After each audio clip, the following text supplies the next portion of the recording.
கடந்த 2 வீடியோக்கள்ல அவார்டு பத்தின ஒரு நல்ல புரிதல் உங்க எல்லாருக்கும் ஏற்பட்டிருக்கும் அப்படின்றது என்னுடைய நம்பிக்கை. 2 வீடியோவும் முழுமையா பார்த்துருந்தீங்கனாக்க நோபல் பரிசிலிருந்து பலவிதமான அவார்டுகள் எந்த மாதிரி ஒரு அஜெண்டாவோட கொடுக்கப்படுது, அதுவும் குறிப்பா இந்த மேக்ஸசாய் அவார்டு இந்தியர்களுக்கு கொடுக்கப்பட்டதுல பின்புலத்தில் இருக்கக்கூடிய பல அஜெண்டாக்களையும் நம்ம தெளிவா அந்த 2 வீடியோல இருந்து தெரிஞ்சுக்கிட்டோம். அதுக்காக நான் போன வீடியோல சொன்ன மாதிரி அதுக்காக உடனே ஒரு நடுவுல என்ன பண்ணுவாங்கன்னா, ஒரு சில நல்ல மாதிரியான மக்களுக்கும் அவார்டு கொடுப்பாங்க. அந்த மாதிரிதான் இந்த அவார்டுனுடைய கடைசி கட்டமா ஒரு அவார்டை பத்தி இந்த வீடியோல உங்க கூட டிஸ்கஸ் பண்ணலாம். அது என்ன அப்படின்னா, 2023ஆம் ஆண்டு தமிழக அரசினால ஸ்தாபிக்கப்பட்ட ஒரு விருது. இது என்ன விருது அப்படின்னா, வைக்கம் அவார்டு அப்படின்னு. இந்த வைக்கம் விருது எதுக்காக கொடுக்கப்பட்டது அப்படின்னா, பிற மாநிலங்கள்ல உள்ள தமிழ்நாடு மற்றும் பிற மாநிலங்கள்ல உள்ள வெளிநாட்டுல கூட, ஆக்சுவலா வெளிநாடுன்னு குறிப்பிட்ட சொல்லப்படல, இந்தியாவில் உள்ள தனி நபரோ அல்லது ஒரு குழுவோ அல்லது ஒரு இயக்கமோ, என்ஜிஓஸ்னு சொல்லக்கூடியதோ ஆர்கனைசேஷன், இவங்கள யாராவது எந்த மாதிரி முன்னெடுப்புகளை செஞ்சிருக்கணும் அப்படின்னு பாத்தீங்கன்னா, ஒதுக்கப்பட்ட மக்களின் நலனுக்கான ஏதாவது உண்மையான ஒரு மீனிங்ஃபுல் முன்னெடுப்புகளை, சோசியல் சேஞ்ச், சமூக மாற்றங்களை கொண்டு வந்திருந்தா அவங்களுக்கு இந்த வைக்கம் விருது கொடுக்கப்படும் அப்படின்னு சொல்லப்பட்டிருக்கு. இது ஆக்சுவலா பெரியார் அப்படின்னு சொல்லக்கூடிய ஈவி ராமசாமி நாயக்கர், அவரை பெரியார்னு சொல்றாங்க தமிழ்நாட்டில், இல்லைங்களா? அவருடைய ஞாபகார்த்தமாக இந்த விருது அளிக்கப்படுகிறது. பெரியார் வைக்கம் விருது, சத்தியாகிரக விருது அப்படின்னு சொல்லப்படுது. சரி, இதுக்கு என்ன கொடுக்க போறாங்க அப்படின்னு பாத்தீங்கன்னா, 5 லட்சம் ரூபாய் பரிசு தொகை. அது தவிர யாருக்கு அந்த பரிசு கொடுக்கப்படுகிறதோ அவங்க போயிட்டு வருவதற்கான செலவினங்கள், தங்குவதற்கான செலவுகள் எல்லாமே கொடுக்கும். அதோட ஒரு மெடல் ஒன்று கொடுப்பாங்க, ஒரு சைட்டேஷன் அப்படின்னு ஒரு சர்டிபிகேட் மாதிரி ஒன்று கொடுப்பாங்க. இதெல்லாம் தான் இந்த பெரியார் வைக்கம் சத்தியாகிரக அவார்டு. அதனுடைய இது தமிழக அரசால கொடுக்கப்படுகிறது. தமிழக முதல்வர் அந்த அவார்டை கொடுப்பார். இதெல்லாம் சில விஷயங்கள். இந்த 2025 யாருக்கு இந்த அவார்டை கொடுத்துருக்காங்க அப்படிங்கிறத பத்தி தான் இந்த வீடியோல பார்க்க போறோம். அவங்க யாருக்கு கொடுத்துருக்காங்கிறது மட்டும் அல்லாம அவங்களுடைய பேக்ரவுண்ட் என்ன, இப்ப ஆட்சியில் இருக்கக்கூடிய டிஎம்கேனுடைய தத்துவங்கள், அதாவது பிலாசபி எந்த அளவுக்கு ஒத்து போகுது, அதாவது இந்த திராவிட மாடல் இல்ல திராவிட கொள்கை அப்படிலாம் சொல்றாங்களே, அதோட அது எப்படி அந்த விருது ஒத்து போகுது, இல்ல அந்த கொடுக்கப்பட்டவர்களுடைய முன்னெடுப்புகள் எப்படி இந்த திராவிட கொள்கையோட ஒத்து போகுது அப்படிங்கிறத இந்த வீடியோல பார்க்கலாம். நம்ம இது யாருக்கு கொடுத்துருக்காங்க அப்படின்னாக்க, அமெரிக்கால வாழக்கூடிய ஒரு தமிழ் பெண்மணி, அவங்களுடைய பேரு தேன்மொழி சவுந்தரராஜன். இவருடைய அம்மா அப்பாக்கள் எல்லாமே மதுரையில இருந்து வாழ்ந்தவங்க. அங்கிருந்து புலம்பெயர்ந்து அமெரிக்காவுக்கு போயிட்டாங்க. இவர் அங்கேயே பிறந்து வளர்ந்த 2ஆம் தலைமுறையை சார்ந்த தமிழர், அமெரிக்க குடியுரிமை பெற்றவர். அவர் முழுக்க அமெரிக்க கலாச்சாரத்துல தழுவிதான் வாழ்ந்துகிட்டு இருக்கார். இவர் தலித் இனத்தை சேர்ந்தவர் அப்படின்னு சொல்லப்படுது. அவருடைய தாய் தந்தையர் வழக்கம் போல இங்கு பரப்புரை செய்யப்பட்டு வரும் தலித் மக்களுக்கு மீது தொடுக்கப்பட்ட ஒரு அடக்குமுறை, சம உரிமை இல்லாதது, பலவித தரவுகளிலும் மறுக்கப்பட்ட உரிமைகள், அதை அனுபவிச்சாங்க. அதையெல்லாம் அவங்க சொல்லி தான் என்னை வளர்த்தாங்க. அந்த உணர்வு என்னுடைய ரத்தத்திலேயே ஊறி இருக்கு அப்படிங்கிறத சொல்லியிருக்காங்க. த வயர் அப்படிங்கிற பத்திரிகை, இதை பத்தி நமக்கு தெரியும். சித்தார்த் வரதராஜன் அவர் தான் அது ஓனர். அதில் இருக்கிறவங்க அர்ஃபா கானும், அவங்க எக்ஸிக்யூட்டிவ் எடிட்டர். இந்த வயர் பத்திரிகை எந்நேரமும் இந்திய நாட்டுக்கு எதிராகவும், குறிப்பா இப்போது ஆட்சியில் உள்ள பாஜக மற்றும் என்டிஏக்கு எதிராகவும், பாரத பிரதமர் மோடி அவர்களுக்கு எதிராகவும் பல விதமான நடவடிக்கைகளும் எழுத்துக்களையும் தங்களுடைய பத்திரிகையில பதிவிட்டுக்கிட்டே வந்திருக்காங்க. காங்கிரசுக்கு மிகப்பெரிய ஆதரவு கொடுக்கக்கூடிய பத்திரிகை இந்த த வயர். இது ஆன்லைன் பத்திரிகை, ஏதோ பிரிண்ட் பத்திரிகை நினைக்காதீங்க, ஆன்லைன் பத்திரிகை. அதுல நிறைய இன்டர்வியூ எல்லாமும் வரும். அதுக்கு கொடுத்த இன்டர்வியூல இவங்க என்ன சொல்லியிருக்காங்கன்னா, திராவிட இயக்கத்தினுடைய ஒரு முன்னெடுப்பு, அதனுடைய கருத்து சுதந்திர முன்னெடுப்புகள், பெண் உரிமை முன்னெடுப்புகள், அதை தவிர அவங்களுடைய தைரியமான நடவடிக்கைகள் யாருக்கு எதிராக அப்படின்னு பாத்தீங்கன்னா ஸ்ட்ரெயிட்டாவே சொல்றாங்க, ஒரு எந்த மழுப்பலே கிடையாது. பிராமினிசத்துக்கு எதிர்த்து, மனுஸ்மிருதிக்கு எதிர்த்து, வேதங்களுக்கு எதிராக, இந்து மதத்தில் இருக்கக்கூடிய பாகுபாடுகளுக்கு எதிராக அப்படின்னு நேரடியாவே சொல்றாங்க. இதுதான் இந்த தேன்மொழி சவுந்தரராஜன் அவர்களுடைய அதாவது கொள்கை. அவர்களுடைய முன்னெடுப்புகள் எப்படி இருக்கு அப்படிங்கிறத அவங்க என்ன சொல்றாங்கன்னா, இந்த தலித் உணர்வுகள் என்னுடைய மனசுல ஆழமா பதிய வச்சது திராவிட இயக்கமும், நல்ல கவனிங்க, இந்த திராவிட இயக்கம் சொல்றாங்க, திராவிட முன்னேற்ற கழக இயக்கம் இல்ல அண்ணா திராவிட முன்னேற்ற கழகம் அப்படி சொல்ல, திராவிட இயக்கம் தான் சொல்றாங்க. அது மிக தைரியமாக பல முன்னெடுப்புகளை செய்ததாங்க அப்படின்னு சொல்லியிருக்காங்க. ஸோ இதெல்லாத்தையும் வச்சு அவங்க நேரேட்டிவ் செட் பண்ணிருக்காங்க. இப்ப இவங்களுடைய நடவடிக்கைகள் என்ன அப்படின்னு பார்த்தோம்னா, இவங்க அமெரிக்கால இருக்காங்க. அந்த அமெரிக்கால ஈக்குவாலிட்டி லேப் அப்படின்னு ஒரு அமைப்பை, ஒரு என்ஜிஓ மாதிரி, ஒரு social service organisation, social reform organisation அவங்க ஆரம்பிச்சு அதை நடத்திக்கிட்டு இருக்காங்க. இவங்க அதுல எக்ஸிகியூட்டிவ் டைரக்டரா இருக்காங்க. ஆட்டோமேட்டிக்கா என்ன அப்படின்னாக்க, எனி டைப் ஆஃப் டிஸ்கிரிமினேஷன், அதாவது பாகுபாடு, சாதி மத பாகுபாடு, மதத்தை பத்தி பேசல, நல்லா கவனிங்க, சாதி பாகுபாடு இருக்கக்கூடாது. ஒடுக்கப்பட்ட மக்கள், குறிப்பா தலித்தை பத்தி சொல்றாங்க, அவங்களுடைய உரிமைகளை மீட்டெடுக்கணும், அதை நிலைநாட்டணும். அவங்களை எந்த விதத்திலையுமே கல்வி, வேலை வாய்ப்பு, பதவி உயர்வு, அவங்களுக்கு கொடுக்கக்கூடிய ட்ரைனிங் என்று சொல்லக்கூடியது, இது எல்லாத்திலையுமே அமெரிக்க கம்பெனிகள்ல பாகுபாடு இல்லாம நடக்கணும். அதற்கான முன்னெடுப்புகளை நான் செய்யறேன் இந்த ஈக்குவாலிட்டி லேப் மூலமாக, அந்த என்ஜிஓ மூலமாக அப்படிங்கிறதான் குறிப்பான நிலைப்பாடு. இதுதான் அவங்களுடைய கொள்கை. இது ஒரு பக்கம் இருக்கட்டும், அதை இன்னும் கொஞ்சம் விலாவரி அப்புறமா பார்க்கலாம். இவங்களுக்கு இந்த அவார்டு, அதாவது பெரியார் வைக்கம் சத்தியாகிரகா அவார்டு, அதை கொடுத்த உடனே இந்த வயருக்கு அவங்க பேட்டி அளிச்சாங்க இல்லையா, அதுல பெரியார வானலாவை புகழ்ந்திருக்காங்க.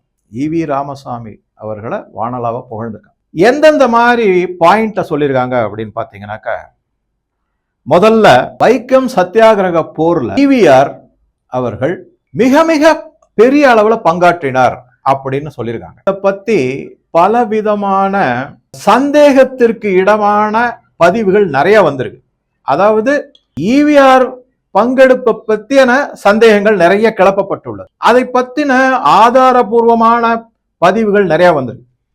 ஆனா நீங்க கூகுள்ல போய் சர்ச் பண்ணீங்க அப்படின்னா புகழாரம் தான் நிறைய இருக்கும். சந்தேகத்திற்கு இடமான ஈவிஆரின் பங்களிப்பில் சந்தேகம் இருக்கிறது அப்படிங்கிற மாதிரி ரொம்ப வெகு சில பதிவுகள் தான் இருக்கும். இது எல்லாமே நான் திருப்பி நான் சொல்றேன், சில விஷயங்கள்லாம் அப்படியே மூடி மறைக்கப்பட்டு மக்களிடமிருந்து மறைக்கப்பட்டு விடும். அந்த மாதிரிதான் இருக்கும். அது அந்த மாதிரி படிக்கும்போது அவங்க என்ன சொல்றாங்கன்னா, கேரளால வைக்கம் அப்படிங்கிற ஒரு ஊர் திருவாங்கூர் சமஸ்தானத்துல இருந்தது. இது எப்ப நடந்ததுன்னா மார்ச் மாதம் 1923-24 காலகட்டத்தில் நடந்தது. என்ன பிரச்சனை அப்படின்னா, அங்க ஒரு சிவன் கோயில் இருக்கு. வைக்கம் அப்படிங்கிற இடத்துல ஒரு சிவன் கோயில், அதை சுத்தி 4 பிரகாரம், வெளியில வீதி. அந்த வீதிக்குள்ள தலித்துகள் யாரும் நடமாடக்கூடாது, கோவிலுக்குள்ள தலித்துகள் வரக்கூடாது அப்படிங்கிற கட்டுப்பாடுகள் இருந்தது. அது உண்மை. அதற்கான போராட்டம் நடத்தப்பட்டது. அதுல மிக மிக முக்கியமான பங்காற்றியவர்கள் யாரு அப்படின்னு பார்த்தோம்னா, குறிப்பா யார சொல்றாங்கன்னா, கே கேலப்பன், KP கேசவ மேனன், இதை தவிர நாராயண குரு அப்படின்னு இருக்காரு. ரொம்ப பிரபலமான ஒரு குரு. அவர் இழவா கம்யூனிட்டியினுடைய தலைவராக இருந்தார். பல முன்னெடுப்புகளை செஞ்சிருக்காரு, பல நலன்களை கொண்டு வந்திருக்காரு அந்த கம்யூனிட்டிக்காக, இல்லைன்னா சொல்ல முடியாது அதெல்லாம். சரி, இவங்க தான் மிக பெரிய அளவுல பங்கெடுத்து அந்த வைக்கம் சிவன் கோவில் உள்ள தலித்துக்களை அனுமதிக்கணும் அப்படின்னு முன்னெடுப்புகள் செஞ்சவங்க.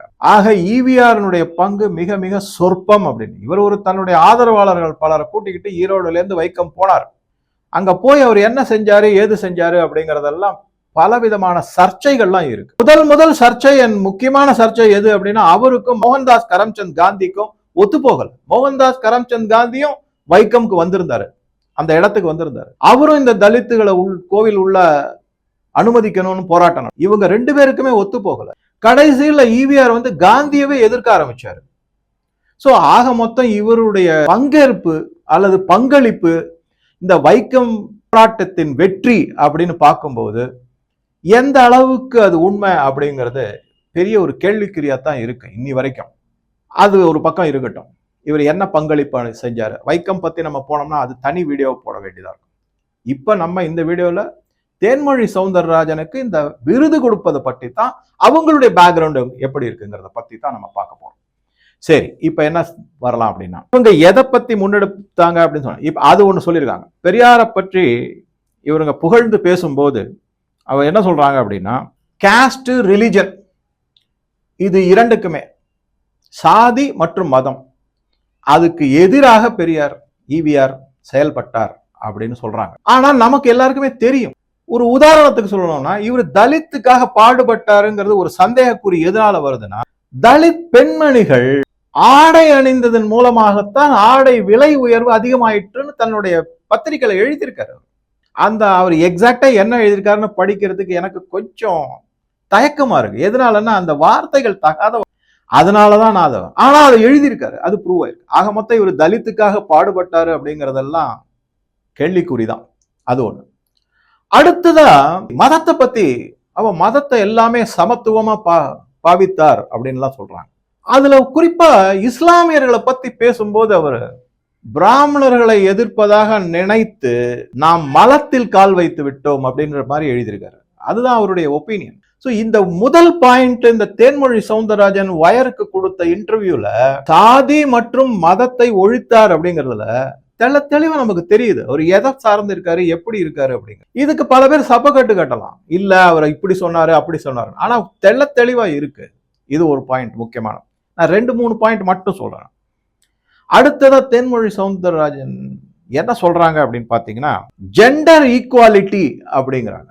ஜெண்டர் ஈக்குவாலிட்டினாக்க பெண் உரிமை, பெண் சமத்துவம், இதை பத்தி எல்லாம் பேசியிருக்கு. அதை பத்தி நான் அதிகமா சொல்ல விரும்பல. ஏன்னா முன்னாள் பாஜக தலைவர் அண்ணாமலை ஐபிஎஸ் அவர்கள் 21ஆம் பக்கத்தை பத்தி தெளிவா சொல்லியிருக்காரு. பெண் உரிமை அப்படிங்கிறது உங்களுடைய கர்ப்பப்பையை எடுத்து விடுங்கள் அப்படிங்கிறாரு.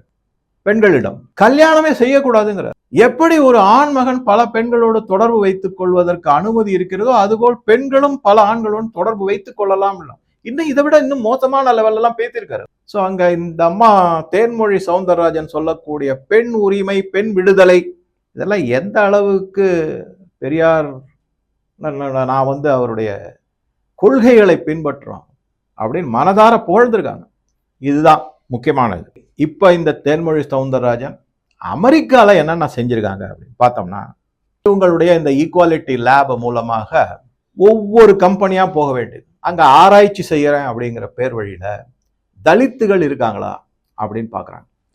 தலித்துகள் இருந்தா அவங்களுக்கு எந்த விதத்துல பாகுபாடுகள் உள்ளது. நான் சொன்ன மாதிரி வேலை வாய்ப்பிலிருந்து, வேலை செய்வதிலிருந்து, அவங்களுக்கு கொடுக்கக்கூடிய ப்ரமோஷன் சொல்லக்கூடிய மேல் பதவி, அதுக்கப்புறம் அவங்களுக்கு கொடுக்கக்கூடிய பயிற்சி, இந்த மாதிரி எல்லாம் பலதுலயும் அவங்க சர்வே பண்றேன் ரிசர்ச் பண்றேன்னு சொல்லி பல கம்பெனிகளை ஏறி இறங்கி. இதுல அவங்க குறிப்பா எதை பத்தி முக்கியமா சொல்றாங்க அப்படின்னு பாத்தீங்கன்னா, அவங்களுடைய equality lab cost discrimination within the Asian countries R diaspora, அதாவது சாதி சார்ந்த பாகுபாடுகள், இல்ல மட்டம் தட்டுறது, அதற்கு எதிராக பேசுவது, இந்த மாதிரிலாம் இருக்கிறது.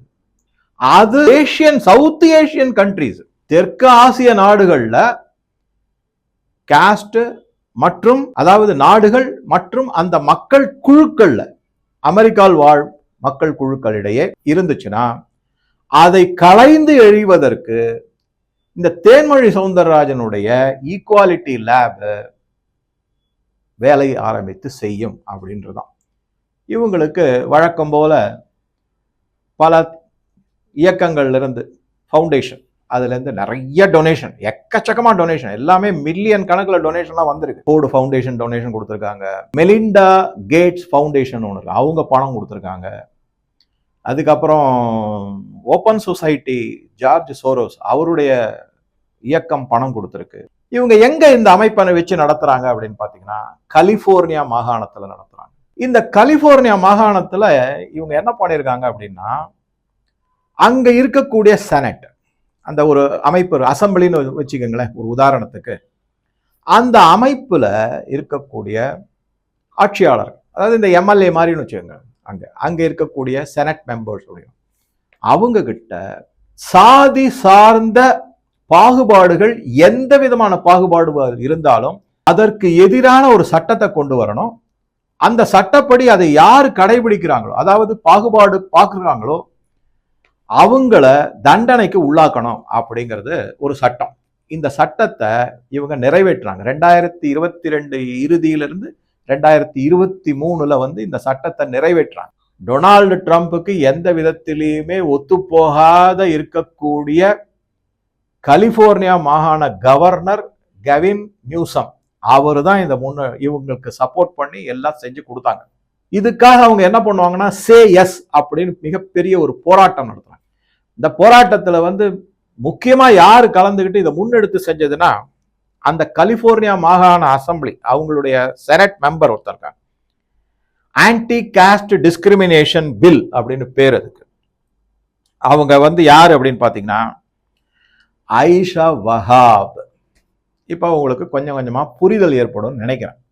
அவங்க கூட இந்த அம்மா தலித் தேன்மொழி சவுந்தரராஜன் இணைந்து செயல்பட்டு பில்ல பாஸ் பண்ணிட்டாங்க. இதுக்கு அவங்க வைக்கக்கூடிய தரவுகள் எப்படி இருந்துச்சுன்னா, நான் முன்னாடி சொன்ன மாதிரி பல கம்பெனிகள்ல ஏறி இறங்கியிருக்காங்க. அதுல 2 கம்பெனி முக்கியமா இருக்கு. அந்த 2 கம்பெனில நீங்க ஒண்ணு வந்து சிஸ்கோ அப்படிங்கிற ஒரு கம்பெனி, மிக பிரபலமான கம்பெனி, ஃபார்ச்சூன் 500 இருக்கக்கூடிய கம்பெனி. சிஸ்கோ மேல உங்க கம்பெனிக்கு உள்ள இருக்கக்கூடிய எம்ப்ளாயிஸ் அவங்க கிட்ட சாதி சார்ந்த பாகுபாடு பார்க்கப்படுகிறது, அதன் மூலமாக அடக்குமுறை செயல்படுத்தப்படுகிறது அப்படின்னு ஒரு கேஸ் போட்டாங்க. அந்த California civil rights department dismisses caste case against Cisco engineers. இவங்க போட்ட case California civil rights department அதை வந்து தள்ளுபடி பண்ணிட்டாங்க. இவங்க என்ன சொல்லுவாங்கன்னா 4 தலித்துல வந்து 1 தலித்துக்கு வேலை வாய்ப்பு கிடைப்பதில்லை, 4 தலித்துல 2 பேருக்கு வந்து ப்ரமோஷன் கொடுப்பதில்லை, 4 தலித்துல 3 பேருக்கு வந்து பதவி உயர்வு கொடுப்பதோடு அல்லாமல் பயிற்சிகள் மேற்கொண்டு செய்யக்கூடிய பயிற்சிகளுக்கு அனுப்பப்படுவது, இப்படி எல்லாம் சில தரவுகள்லாம் சொல்லி கேஸ் ஃபைல் பண்ணாங்க. அது டிஸ்மிஸ் ஆயிடுச்சு. இது ஒரு கம்பெனி ஆச்சா. இன்னொரு கம்பெனி பாருங்க, Dalit civil rights activist Thenmozhi Soundararajan accuse Google of casteist and hostile workplace practice. அதுக்குமே என்ன பண்ணிருக்காங்க அப்படின்னா, அந்த கூகுள் கம்பெனி நாங்க தரவா என்கொயரிலாம் பண்ணிட்டோம், நீங்க சொல்ற மாதிரி எந்த குற்றச்சாட்டும் கிடையாதுங்க அப்படின்னு சொல்லிட்டாங்க. இது ஒரு பக்கம் இருக்கு இல்லைங்களா. கூகுள் என்ன சொல்லியிருக்காங்க அப்படிங்கறத படிக்கிறேன். Caste discrimination has no place in our workplace. We also have a very clear publicly shared policy against retaliation and discrimination in our workplace. Google spokesperson Shannon Newbury அப்படிங்கிற கேஸை தள்ளுபடி பண்ணிட்டாங்க தேன்மொழி சவுந்தரன். இதுக்கு உடனே என்ன பண்ணாங்கன்னா, அடுத்ததா எங்க போறாங்க அப்படின்றது பார்ப்போம். இவங்க அடுத்ததா எங்க போயிருக்காங்கன்னா, சாதி சார்ந்த கொடுமைகள் டிஜிட்டல் டைமென்ஷனா அடைந்திருக்குங்க. அதாவது டிஜிட்டல் வேர்ல்டு இன்னைக்கு இருக்கிறதுல அதை சார்ந்த கொடுமைகளும் அவமானங்களும் நடத்தப்படுகிறது, சாதி சார்ந்த கொடுமைகள் அப்படின்ட்டு. அதுக்கப்புறம் இன்னொன்னு சொல்றாங்க, இது வந்து உலகளாவிய டெக் எக்கோசிஸ்டத்துல இந்த மாதிரி எல்லாம் நடந்துகிட்டு இருக்கு. பேர் என்ன சொல்லுவாங்கன்னா, அது வந்து 100 ஆண்டுகள் 200 ஆண்டுகளுக்கு முன்னாடி ஏதோ நடந்திருக்கும் அப்படின்னு ஒரு சொல்லக்கூடிய தருணம் வந்தாலும் இந்த அம்மா அதை வந்து மாடர்னைஸ் பண்றாங்க. இல்ல அப்படிலாம் கிடையாதுங்க, இது வந்து digital discrimination, global tech discrimination, அதனுடைய இக்கோசிஸ்டம் இது, அது தொடர்கிறது. மாடர்ன் டேஸ்ல மாடர்ன் விதமா தலித்துக்கு எதிரான நடவடிக்கைகள் செய்யறாங்க அப்படின்னு சொல்றாங்க. அதுக்கப்புறமா தான் இன்னொரு முக்கியமான சொல்றாங்க, ஒரு காலத்துல தலித்துகள் வந்து பிராமணர்களை பல விதங்களில் எதிர்த்து பேசினார்கள், எதிர்த்து வந்தார்கள், அதில் வெற்றி கண்டார்கள். இப்ப வந்து பிராமணர் அல்லாத தொழில்நுட்ப உலகத்தை நாம் உருவாக்க வேண்டும்ங்கிறாரு. அதாவது அவங்க என்ன சொல்லிருக்காங்க, டுடே வி ஃபைட் டீபிராமினைசேஷன், டீபிராமினைஸ் டெக்னாலஜி அப்படிங்கிறாங்க. என்ன சொல்றாங்கன்னு ஒருத்தருக்கும் புரியல. டெக்னாலஜிக்கு உள்ள எப்படி பிராமினிசம் வரும்? சரி, நீங்க சொல்ற மாதிரி மனுஸ்மிருதியில பிராமணிசம் இருக்கு, வேதாஸ்ல பிராமணிசம் இருக்கு, அதுலயுமே கிடையாது. இவங்க சொல்ற வேதத்தை இயற்றியவர் வேத வியாசர் வந்து அவர் பிராமணே கிடையாது. சமீபத்துல தமிழ்நாடு கவர்னர் RN ரவி ஒரு அருமையான கருத்தை சொல்லியிருக்காரு. 63 நாயன்மார்கள் கிட்டத்தட்ட 50 பேர் வந்து பிராமணர்கள் அல்லாதவர்கள், ஆனா அவங்கள வச்சுதான் பிராமன்ஸ் பூஜை பண்றாங்க, அவங்களதான் கொண்டாடுறாங்க, கடவுளுக்கு தொண்டர் சிவனடியார் அப்படின்னு சொல்லி கொண்டாடுறாங்க, பூஜை செய்யறாங்க அப்படின்னு. இவங்க எந்த உலகத்துல இருக்காங்க? அதனாலதான் இவங்க என்ன பண்ணாங்க, இப்ப வந்து டெக்னாலஜியை வச்சுக்கிட்டு டீபிராமினைஸ் டெக்னாலஜி அப்படின்னு ஒரு டேர்ம் வர யூஸ் பண்ணிருக்காங்க. இந்த மாதிரி எல்லாம் நிறைய செஞ்சுட்டு இருக்காங்க. சரி, இதுக்கப்புறம் இன்னொன்னு என்ன சொல்றாங்க, எந்த கம்பெனியா இருந்தாலும் இப்ப இவங்க ஒரு புது லா கொண்டு வந்தாங்கல்ல, அதன் மூலமா என்னென்னலாம் பிரச்சனை வரப்போகுது அப்படின்னு பாத்தீங்கன்னா, இதை வந்து பல பேர் எதிர்த்து இருக்காங்க. அதாவது சொல்றேன் பாருங்க, the coalition of Hindus of North America, COHNA அப்படின்னு ஒரு அமைப்பு இருக்கு. அவங்க என்ன சொல்றாங்க, இந்த மாதிரி இவங்க செய்யறது மிக மிக தவறு.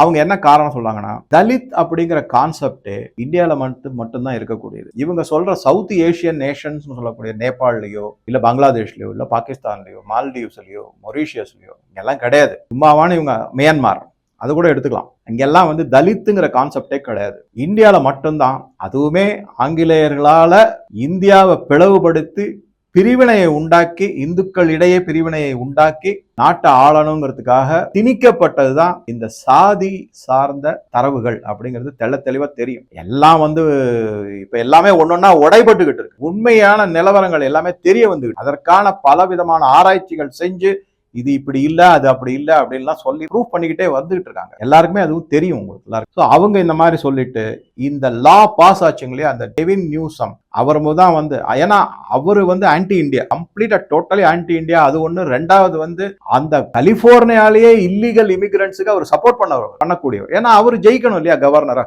அதனால அவர் வந்து இந்தியாவிற்கு எதிரானவர். அதனால அவர் வந்து இந்த பில்லை பாஸ் பண்றதுக்கான அந்த day is a black day. என்னைக்கு அந்த பில்லு பாஸ் ஆச்சோ அதை வந்து ஒரு கருப்பு தினம் அப்படின்னு சொல்லிட்டு இந்த coalition of Hindus of North America அவங்க சொல்லியிருக்காங்க. சரி, இதுக்கு அப்புறமா இன்னொரு முக்கியமான விஷயம் என்ன அப்படின்னு பாத்தீங்கன்னா, யோகாவை பத்தி இவங்க சொல்லியிருக்காங்க. பாருங்க, structural violence built in hierarchy and susceptible to abuse. Anti-Brahmin activist demonizes yoga in her latest tirade. Yoga பத்தி கண்ணாபண்ணான்னு பேசியிருக்காங்க. எந்தெந்த மாதிரி பேசியிருக்காங்க அப்படிங்கிற பாருங்க, அது படிக்கிற மாதிரி. அதாவது அது எல்லாமே பிராமணர்களை சார்ந்தது. பிராமணர்கள் தான் யோகாவை பிராக்டிஸ் பண்ணுவாங்க, அதை திணிக்க பாக்குறாங்க. அதுக்கு இவங்க உதாரணமா எதை சொல்றாங்க அப்படின்னா, Dalit Daiva. What does it mean to address the structural violence at the heart of yoga? I break the silence on the religious abuse that is at the heart of yoga. De-Brahminizing and decolonizing. Check it on the latest அப்படின்னு சொல்லி ஒருத்தர் பதிவிட்டு இருக்காங்க. இவங்க யாருன்னா தலித் தைவான்றவங்க. அவருக்கு தேன்மொழி சவுந்தரராஜன் என்ன சொல்லியிருக்காங்கன்னா, we must also de-Brahminize yoga and all religious institutions. Religious institutionsல இருந்து பிராமணர்களை கம்ப்ளீட்டா வெளியேற்றணும். அதனாலதான் இந்த கோவில் எல்லாம் பிராமின்ஸுக்கு வந்து சரியான அர்ச்சகர்கள்னு சொல்ல பூஜை செய்யறாங்க இல்லையா, என்ன நிலைமைன்றது இப்ப கொஞ்சம் கொஞ்சமா உங்களுக்கு புரிய வரும்னு நினைக்கிறேன். எப்படி இவங்களுடைய கொள்கை, இவங்களுடைய முன்னெடுப்புகள் எல்லாமே திராவிட சித்தாந்தத்தை ஒட்டியே இருக்கு. இது திராவிட சித்தாந்தம்னு சொல்றதை விட பிராமண எதிர்ப்பு சித்தாந்தம்னு சொல்லிடலாம் நேரடியாவே. அப்படித்தான் இவங்களும் இருக்காங்க ஆச்சுங்களா. இது ஒரு பக்கம். இதுக்கப்புறம் இவங்க என்ன சொல்றாங்க அப்படின்னா, கிளாஸுக்கு போனாக்க அங்க காயத்ரி மந்திரத்தை சொல்ல வைக்கிறாங்க.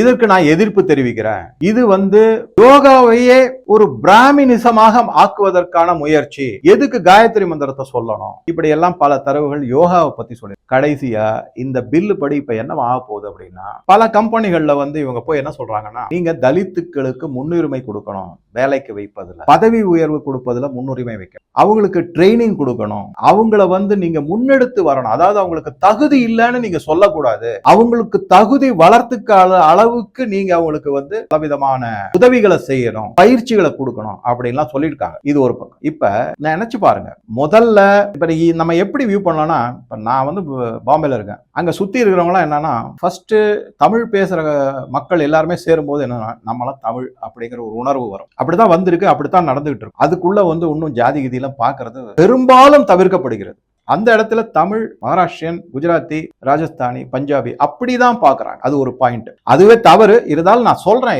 எப்படி நடக்கும். இதே மாதிரி நீங்க ஒரு வெளிநாட்டுக்கு போனீங்கன்னு வச்சுங்களேன், அங்க தமிழ், குஜராத்தி, மராட்டி இருக்குல்ல, அதுவே மறந்து போயிடுவாங்க. இந்தியர், இவர் வந்து ஸ்பெயின் நாட்டை சேர்ந்தவர், இவர் கனடா நாட்டை சேர்ந்தவர், இவர் ஆஸ்திரேலியா, அப்படி பார்ப்பாங்க. இன்னும் ஒருபடி மேல போனோம்னா அவங்க எல்லாம் வெள்ளை தோல் உள்ளவர், நம்ம வந்து பிரவுன், ஆப்பிரிக்க நாட்டில் இருக்கிற பிளாக், இப்படிதான் பாகுபாடுகள். அப்ப இந்தியர்கள்ன்ற ஒரு அமைப்புல அதுதான் ஆக்சுவலா கரெக்ட். அங்கேயுமே டிஸ்கிரிமினேஷன் செய்யக்கூடாது, கலர் டிஸ்கிரிமினேஷன் வரவே கூடாது.